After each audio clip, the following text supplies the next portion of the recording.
மாங்காய் பச்சடி செய்யறதுக்கு நம்ம கொஞ்சம் எண்ணெய் சேர்த்துக்கலாம், கொஞ்சோண்டு நெய் சேர்த்துக்கலாம், 2 ஸ்பூன் நெய் சேர்த்துக்கலாம். ஏலக்காய், 2 கிராம்பு, ஒரு சின்ன பட்டை சேர்த்துக்கிறேன். நான் இதில் 2 காஞ்ச மிளகாய் சேர்த்து, கருவேப்பிலை சேர்த்துக்கலாம். நம்ம இதில்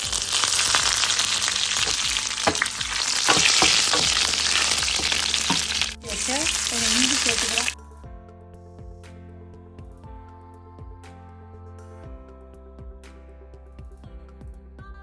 நறுக்குன வெங்காயத்தை ஒன்றே சின்ன வெங்காயம் சரியாக நறுக்கி நம்ம சேர்த்துக்கணும். ஒரு மிளகாய் சேர்த்துக்கிறேன். காரத்துக்கு ஏற்ற மாரி 2 மிளகாய் நான் சேர்த்துக்கிறேன். இந்த மிளகாயில் அதிகமாக காரம் இருக்காது.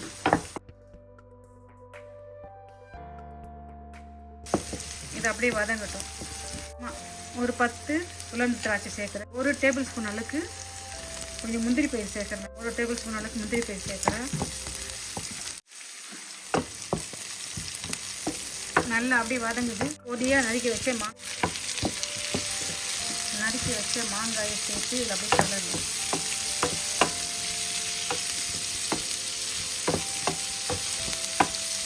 நறுக்கி வச்ச மாங்காயை சேர்த்து அப்படி லைட்டாக கொஞ்சம் மஞ்சத்தூள் சேர்த்துக்கிறோம், மிளகாய் தூள் சேர்த்துக்கிறோம். காரத்துக்கு ஏற்றமே நல்லா மிளகாய் தூள் சேர்த்துங்க.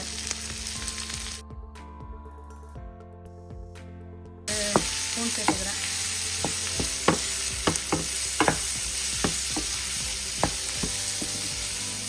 இதில் கொஞ்சம் பெருங்காயத்தூள் சேர்த்துக்கலாம்.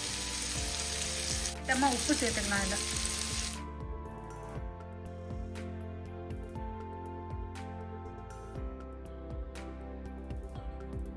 அதிக அனல் வேணாம், மிதமான சூட்டில் இதை அழகாக நம்ம வதக்கலாம்.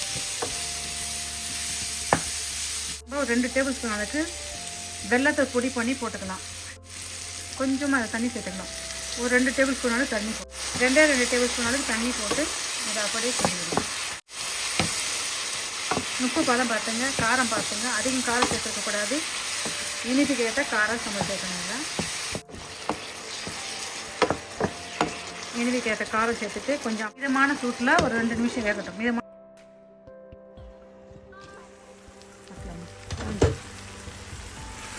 ரொம்ப அதிகமாக அனல் வைக்கக்கூடாது, மீடியமான அனல் வச்சு இது வேக வைக்கணும்.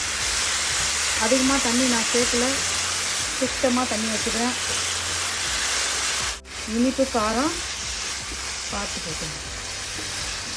உங்களுக்கு வெள்ளம் இல்லைன்னா சர்க்கரை கூட இதில் ஆட் பண்ணிக்கலாம்.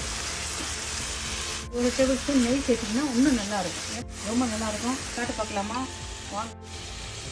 என்ன சூப்பரான, சுவையான, அழகான, ஆரோக்கியமான மாங்காய் பச்சடி செஞ்சுட்டோம். பாருங்கள் என்ன அழகாக இருக்குது பாருங்கள். திட்டமாக புளிப்பு காரம் சரிசமமாக அழகாக இருக்குது. இது கூட நான் 1 ஸ்பூன் நெய் சேர்த்து செஞ்சுக்கிறேன்.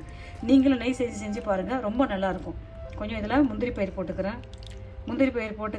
கொஞ்சம் உலர்ந்த திராட்சை சேர்த்துருக்கிறேன். ரொம்ப நல்லாயிருக்கும். தெரியல, நீங்களும் ட்ரை பண்ணி பார்த்துட்டு உங்கள் கமெண்ட் என்ன சொல்லுங்கப்பா. பாய்.